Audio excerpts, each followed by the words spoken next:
سورہ انفال کی آیت نمبر 3 ہے۔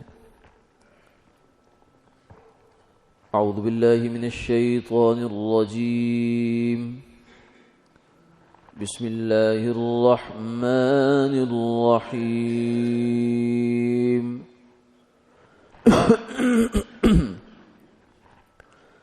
الذين يقيمون الصلاة ومما رزقناهم ينفقون أولئك هم المؤمنون حقا لهم درجات عند ربهم ومغفرة ورزق کریم۔ صدق اللہ العظیم۔ وہ لوگ جو قائم کرتے ہیں نماز کو اور ہم نے جو ان کو روزی دی ہے اس میں سے خرچ کرتے ہیں، وہی ہیں سچے ایمان والے۔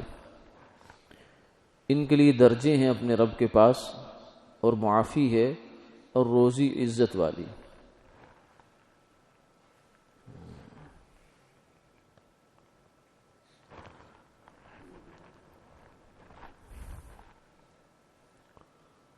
گزشتہ آیت کے اندر ایمان والوں کی علامات بیان کی گئی تھی۔ 3 علامتیں پچھلی آیت کے اندر بیان ہوئی ہیں۔ آیت نمبر 2، انما المؤمنون الذين اذا ذكر الله وجلت قلوبهم واذا تليت عليهم آياته زادتهم ایمانا وعلى ربهم يتوکلون۔ 3 صفات اس آیت کے اندر بیان ہوئی ایمان والوں کی۔ سب سے پہلی صفت یہ ہے کہ جب اللہ کا ذکر کیا جاتا ہے، اللہ ان کے سامنے اللہ کا نام آتا ہے، وجلت قلوبهم، ان کے دل ڈر جاتے ہیں، لرز جاتے ہیں، اور جب قرآن پاک کی اور اللہ تعالیٰ کی آیات ان پر پڑھی جاتی ہیں تو ان کے ایمان میں اضافہ ہوتا ہے۔ تیسری صفت یہ ہے کہ وہ اپنے رب پر توکل کرتے ہیں۔ آج کی آیات کے اندر 2 صفات مزید بیان ہوئی ہیں۔ ایک یہ ہے کہ الذین یقیمون الصلاۃ، دوسری ومما رزقناہم ینفقون، کہ وہ نماز قائم کرتے ہیں اور ہمارے دیے ہوئے مال میں سے خرچ کرتے ہیں۔ نماز کا ایک پڑھنا ہے اور ایک اس کا قائم کرنا ہے۔ پڑھنا تو یہی ہے کہ بس فرض پورے ہو جائیں، واجبات پورے ہو جائیں، بس جس سے فرض ذمے سے اتر جاتا ہے، فرض سر سے اتر گیا، چاہے وہ جیسے بھی ہوا، لیکن اسے نماز کا قائم کرنا نہیں کہتے۔ وہ نماز جس کی بنیاد پر انسان کی زندگی بنتی ہے اور آخرت میں درجات ملتے ہیں، وہ یہ نماز نہیں ہے۔ ہاں، اتنی نماز ضرور ہے کہ یہ جہنم سے بچا سکتی ہے، یعنی 33 نمبروں میں یہ نماز آپ کو پاس کرا سکتی، 33 نمبر۔ لیکن وہ نماز جس کی بنیاد پر درجے بلند ہوتے ہیں، اللہ کا قرب ملتا ہے، اللہ کی رضا ملتی ہے، یہ وہ نماز نہیں ہے۔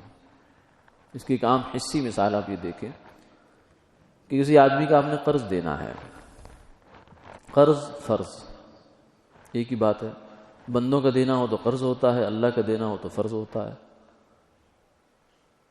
اب ایک صورت یہ ہے کہ ہم جا کر اس کے گھر پہ وقت مقررہ پر جائیں، جو ہم نے وعدہ کیا ہے اس وقت پر جائیں، جا کر بلکہ اس وقت سے پہلے ہی چلے جائیں کہ بھائی میں نے آپ سے قرض لیا تھا، یہ آپ کی بہت مہربانی، آپ کا جو تعاون ہے میرے کام آیا، میرا مشکل وقت ٹل گیا، اللہ آپ کو جزائے خیر عطا فرمائے۔ یہ ایک طریقہ ہے اس کا، تو اس سے قرض ادا ہو جائے گا، اگلا بھی خوش ہو جائے گا۔ اور دوسرا طریقہ یہ ہے کہ اس نے مانگا، جی میرے پیسے، اب کہتے صبر کر، دے دیتا ہوں، کیا ہو گیا تجھے، دینے ہیں لیکن آپ نے رویہ ایسا اپنا لیا، یا آپ جناب اس کے پاس سے گزرتے گئے اور آپ نے اس کی طرف ایسے پھینک دیے، اس کے سارے پیسے اس کی گود میں ڈال دیے غصے میں یا ناگواری کے ساتھ، تو قرض تو ادا ہو گیا، جب اس کے ہاتھ میں وہ چیز چلی گئی تو قرض ادا ہو گیا، لیکن آپ کا یہ عمل کوئی خوشگوار تاثر چھوڑ کر نہیں گیا. اسے قرض مل گیا مگر اس کے دل میں اچھا کوئی تاثر نہیں پیدا کیا اس عمل نے. تو جو آدمی نماز پڑھتا ہے، صرف پڑھتا ہے بس، یعنی فرض ذمے سے اتارتا ہے، وہ ایسے ہی فرض ادا کرتا ہے. اسی لیے رسول اللہ صلی اللہ علیہ وسلم نے فرمایا کہ بہت سے نمازی جب نماز سے فارغ ہوتے ہیں تو کسی کو 100% نمبر ملتے ہیں، نمبرنگ ہوتی ہے نماز کی بھی، کسی کو 90%، کسی کو 80، کسی کو 70، کسی کو 60، کسی کو 50، کسی کو 40، کسی کو 30، کسی کو 20، کسی کو 10، اور بعضے ایسے بھی ہوتے ہیں کہ ان کی نماز 0، یعنی اللہ کے یہاں کوئی درجہ کوئی نہیں، اس کا فرض اتر گیا، یعنی کچھ ملا نہیں بیچارے کو. اور بعضے ایسے بھی ہوتے ہیں کہ اللہ تعالیٰ کے ہاں ان کی نماز جو ہے نا وہ کہا جاتا ہے ان کے سر سے اوپر نہیں اٹھتی، بلکہ کالے کپڑے میں لپیٹ کر اس کے نمازی کے منہ پر مار دی جاتی ہے کہ لے جا اپنی نماز، مجھے اس نماز کی ضرورت نہیں ہے. اور کچھ کی نماز ایسی ہوتی ہے کہ جب وہ عرش پہ جاتی ہے، آسمان پہ فرشتے لے کے جاتے ہیں تو فرشتے اس نماز کو سجدہ کرتے ہیں تعظیم میں، کیا شاندار نماز آئی ہے کسی انسان کی ہمارے پاس. تو نماز بنانی ہے اصل میں تو اقامت صلاۃ ہے. اقامت صلاۃ کے اندر سب سے پہلی شرط یہ ہے کہ اس کے جو آداب اور مستحبات ہیں ان کا خیال رکھا جائے. وضو سے لے کر، استنجے وضو سے لے کر نماز کے آخر سلام پھیرنے تک اس کا اہتمام ہو. وضو سنت کے مطابق ہو، مسواک کے ساتھ ہو سکے تو دعاؤں کے اہتمام کے ساتھ ہو. جو مسنون طریقہ ہے وضو کا بالکل اسی طریقے کے مطابق پورا وضو ہو، نہ اس میں کمی ہو، نہ زیادتی ہو، نہ اسراف ہو اور نہ ہی کنجوسی ہو. 3 دفعہ دھونا اعضاء کا یہ سنت ہے، 1 دفعہ دھونا فرض ہے، مسح 1 دفعہ ہوگا. انگلیوں کا خلال کیا جائے، داڑھی کا خلال کیا جائے. داڑھی کے خلال کا طریقہ یہ ہے جیسے نیچے سے ہاتھ ڈال کر آگے کی طرف کر لیا، یا آگے سے بھی ہو سکتا ہے. پاؤں کی انگلیوں کا خلال ہے، ہاتھوں کی انگلیوں کا خلال ہے، ایسے کر کے کریں، یا اس طریقے سے بھی گنجائش ہے. پاؤں کی انگلی کا خلال، یہ جو چھوٹی انگلی ہے چھنگلیہ جسے کہتے ہیں، اس کے ساتھ پاؤں کی انگلیوں کا خلال ہوگا. تو یہ چھوٹی چھوٹی سنتیں ہیں لیکن ان کا عمل میں بڑا کردار ہوتا ہے. تو وضو ہو، پھر وضو کے بعد جو ہے نماز کے لیے انسان آئے مصلی پر، مسجد میں، تو انتہائی اطمینان کے ساتھ، تو جلد بازی نہ ہو، اس کے دماغ پر کوئی ایسی جلدی سوار نہ ہو جیسے ہم آج کل ہر وقت ایک ایمرجنسی دماغ کو سوار رکھتے ہیں نا. یہ بھی بڑی خطرناک ہے، دین دنیا دونوں کے لیے تباہ کن ہے. یہ ہر وقت ہم ایمرجنسی میں ہوتے ہیں، دماغ چل رہا ہے، کرنا کیا ہے؟ کچھ بھی نہیں. پچھلے لوگ جو کیا نہیں کر گئے جو آج ہم کر رہے ہیں. وسائل بڑھا کر ہم نے اپنے لیے پریشانیاں بڑھائیں اور تو کچھ نہیں. آؤٹ پٹ تو انسان کی اوورآل وہی چل رہی ہے جو پہلے تھی، بلکہ پہلے سے کم ہی ہو گئی ہے. تو پریشانی کچھ زیادہ ہو جاتی ہے. تو دماغ کو فارغ کر دے. جب اللہ کے دربار میں آئے تو ذہن کو تفکرات سے اور پریشانیوں سے، خیالات سے، سب سے فارغ کر کے آئے. دکان کو دکان پہ چھوڑ کے آئے، گھر کو گھر پہ چھوڑ کے آئے، دفتر کو دفتر ہی کے چھوڑ کے آئے. موبائل فون یہ وہ سب چیزیں بند ہونی چاہیے جب اللہ کے دربار میں انسان پہنچے. اور پھر یہ ہے کہ نماز کا جو خشوع اور خضوع، 2 صفات ہیں نماز کی، ان دونوں کا خیال رکھنا ہے. خشوع کیسے ہیں؟ ظاہر کا حصہ، یعنی ظاہر کا ڈھانچہ ہے نماز کا بالکل ٹھیک ہو. اور خضوع کہتے ہیں دل کی توجہ اللہ کی طرف ہو، اس میں خیالات غیر کے نہ آ رہے ہوں، خود نہ لا رہا ہو، اور دوسروں کو بھی کوشش کرے کہ جو خیالات خود بخود آ رہے ہیں غیر اختیاری طور پر اس کو روکنے کی کوشش کرے. تو خشوع نماز کا ظاہر بنانا ہے. بعض احادیث میں آتا ہے کہ قیامت کی نشانیوں میں سے یہ نشانی بھی ہوگی کہ بھری جماعت میں نمازی بہت سارے ہوں گے لیکن خشوع کے ساتھ نماز پڑھنے والا ایک آدمی بھی نہیں ہوگا، یا کوئی ایک آدمی ہوگا مشکل سے، حالانکہ نمازی تو بہت سارے ہیں. فویل للمصلین الذین هم عن صلاتهم ساہون. ہلاکت ہے، بربادی ہے ان نمازیوں کے لیے، نمازی کے لیے. غیر نمازی کا تو مسئلہ ہی ایک طرف ہے، وہ تو سیدھا جہنم میں ہے. یہ تو جو نماز پڑھنے آ گیا مسجد اس کی بات ہو رہی ہے، اس کو بھی ہلاکت ہے. کیا ہے؟ کیوں ہوا؟ الذین هم عن صلاتهم ساہون، اپنی نماز سے غافل ہے. تو غفلت کے ساتھ نماز، اب اس غفلت کا جو ہے وہ ایک مظہر ہوتا ہے. وہ کیا ہے؟ نماز کو ہلکا لینا. ایک صاحب کا آپ نے دیکھا کہ وہ داڑھی کے ساتھ کھیل رہے ہیں، تو آپ نے فرمایا کہ اگر اس کے دل میں اللہ کا خوف ہوتا تو یہ ایسا نہ کرتا. نماز میں کھڑا ہے اور کھیل داڑھی کے ساتھ رہا ہے، ایسا نہ کرتا. تو اس کا مطلب ہے دل کے اندر خشوع نہیں ہے، خضوع نہیں ہے، تو پھر ظاہر پہ خشوع بھی نہیں ہے. تو نماز تو ایسی ہونی چاہیے انسان کی، قوموا للہ قانتین، اللہ کے لیے کھڑے ہو جاؤ بالکل ایسے پورے توجہ کے ساتھ، پورے انہماک کے ساتھ. کئی صحابہ تابعین کے بارے میں یہ منقول ہے کہ وہ رات کو جب قیام کرتے تو مصلی پر کھڑے ہو کر، تو دیکھنے والوں کو پتہ نہیں چلتا تھا انسان کھڑا ہے، وہ سمجھے شاید کوئی درخت کا تنا کھڑا ہوا ہے، بالکل سکون کے ساتھ، کوئی حرکت نہیں ہے. اب ہمارے یہاں نماز میں حرکتیں ہوتی ہیں بہت ساری. جب حرکت ہوتی ہے تو پھر یوں سمجھے کہ نماز کی جتنی حرکت ہم کرتے جا رہے ہیں اپنا خشوع کھوتے چلے جا رہے ہیں، اور جتنا خشوع جا رہا ہے اتنا نماز کے جو نمبر ہیں ہمارے درجات ہیں وہ کم ہو رہے ہیں. سب سے پہلی حرکت ہماری یہ ہوتی ہے کہ ہم جو تکبیر تحریمہ کہتے ہیں، ہاتھ باندھتے ہیں 10 تو 4 دفعہ ہاتھ کو یوں کرتے ہیں، کبھی اوپر کرتے ہیں کبھی نیچے کرتے ہیں، اور پھر ہاتھ سیدھے بھی نہیں باندھتے. ہاتھ کا اصل طریقہ یہ کہ یہ گھٹ ہے اس کو یہاں ہونا چاہیے، پھر اس کو یہ ہاتھ ادھر ہونا چاہیے اس جگہ، اور پھر اس کو یوں لٹکا لے نیچے جہاں تک ہاتھ نیچے جا سکتا ہے. کیونکہ آپ طویل قیام اگر کریں تہجد میں تو آپ اگر ہاتھ اوپر رکھیں گے ادھر ادھر رکھیں گے تو تھک جائیں گے. تو خشوع والی نماز کے لیے ہاتھ ناف کے نیچے بس رکھ لیں، پھر اس کو حرکت نہ دے جہاں ہاتھ آیا. ایک ایک ہاتھوں کو حرکت دینا یوں یوں یوں، یہ بھی نہ ہو، اور یہ بھی نہ ہو کہ انگلیوں کو حرکت ہو رہی ہے ایسے ایسے کر کے، یہ بھی نہ ہو. پھر پوروں کو بھی حرکت نہ دے، ہلکی پھلکی ایسے جو پوروں کو ہم حرکت دیتے یہ بھی نہ دے. یہ جب جسم پرسکون ہوگا تو دل کی توجہ اللہ کی طرف ہوگی، نماز کے اندر ہوگا دل. پھر اس کے بعد ہم یہ کرتے ہیں کہ جو رکوع میں جاتے وقت عام طور سے تو نہیں ہوتا، لیکن رکوع سے اٹھتے وقت پچھلا پلو سیدھا کرنے کی کوشش کرتے ہیں، غیر اختیاری طور پر ہمارے ہاتھ لگ رہے ہوتے ہیں اس کو. یہ بھی حرکت ہے جو نماز میں ہو رہی ہے اور نماز کا خشوع خراب کر رہی ہے یہ.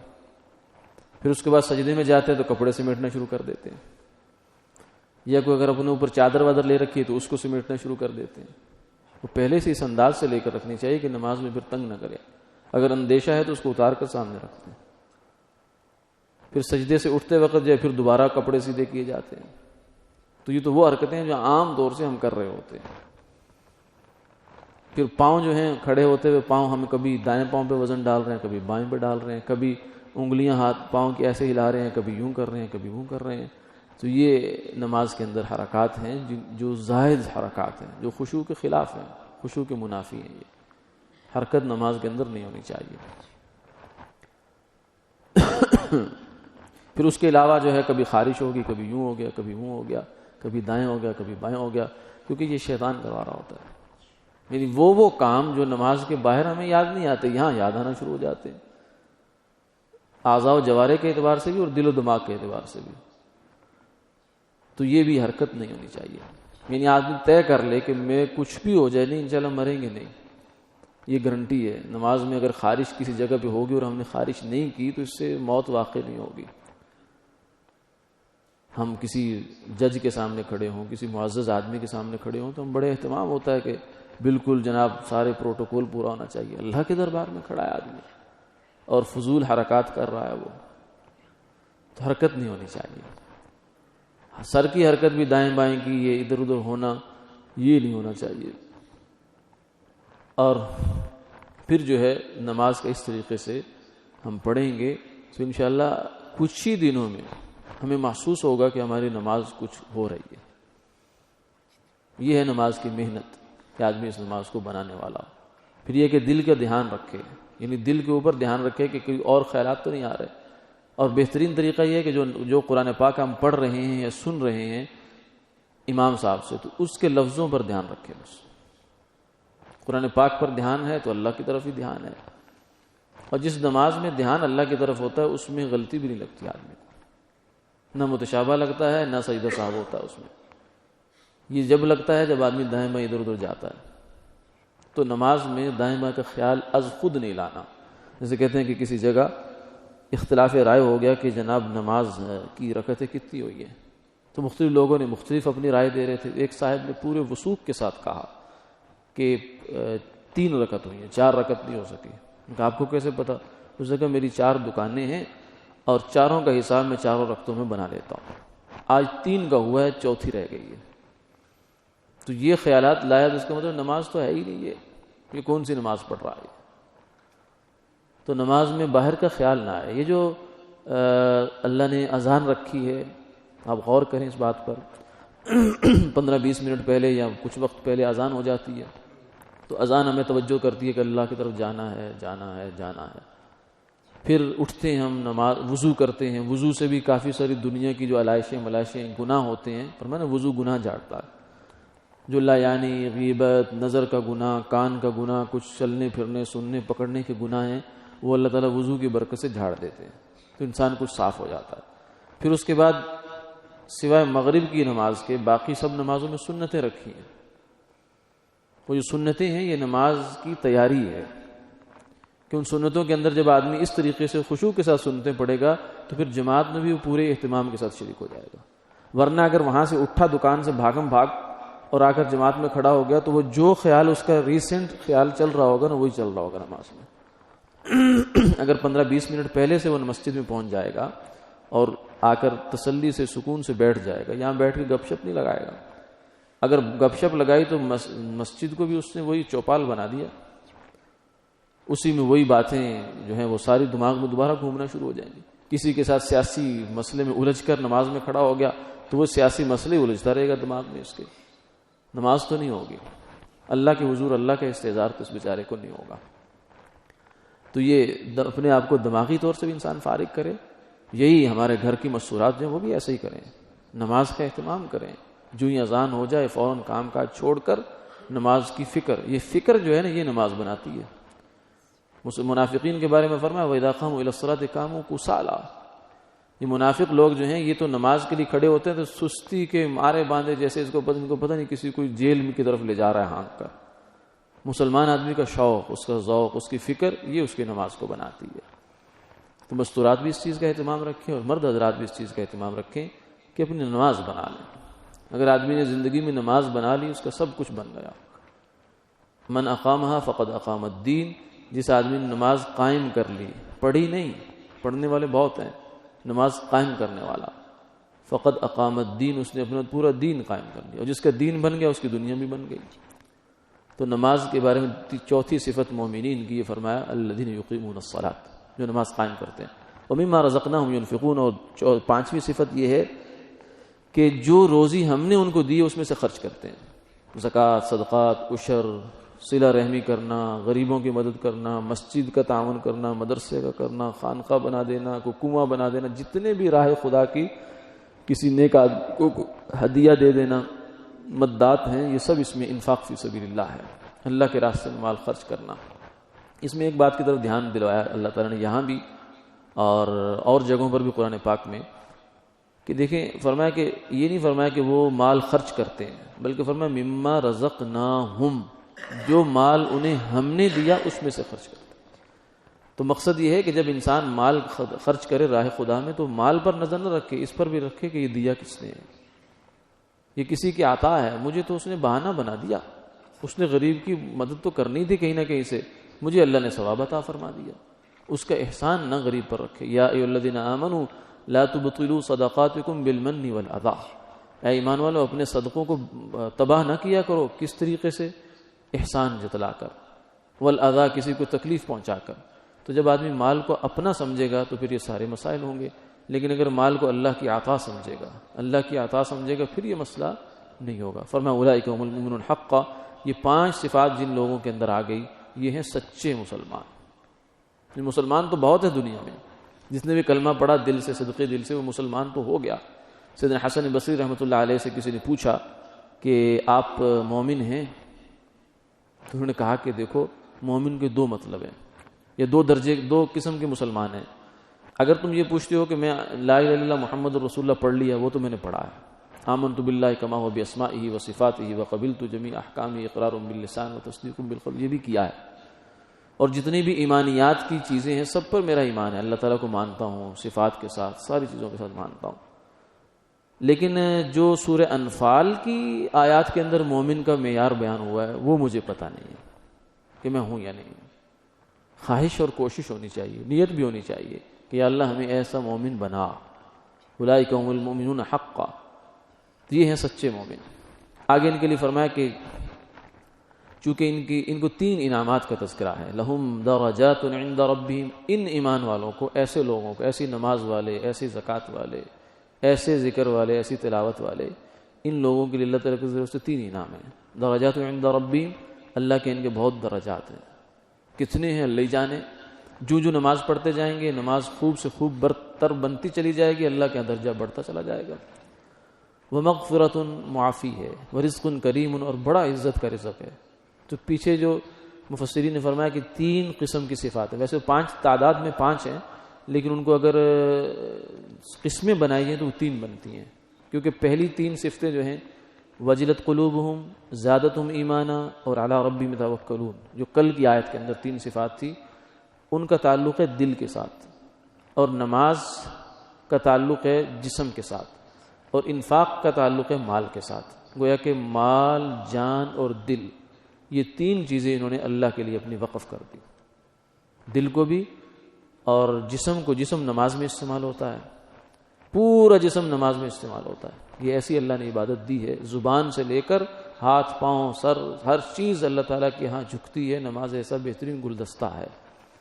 تو جسم پورا نماز میں استعمال ہوتا ہے اور مال خرچ ہوتا ہے انفاق فی سبیل اللہ میں. تو اس کے مقابلے میں تینوں انعامات ہیں. جو دل کے اعمال ہیں ان کے لیے ہے درجات عند ربہم، اور جو جسم کے اعمال ہیں ان کے لیے مغفرت، بخشش.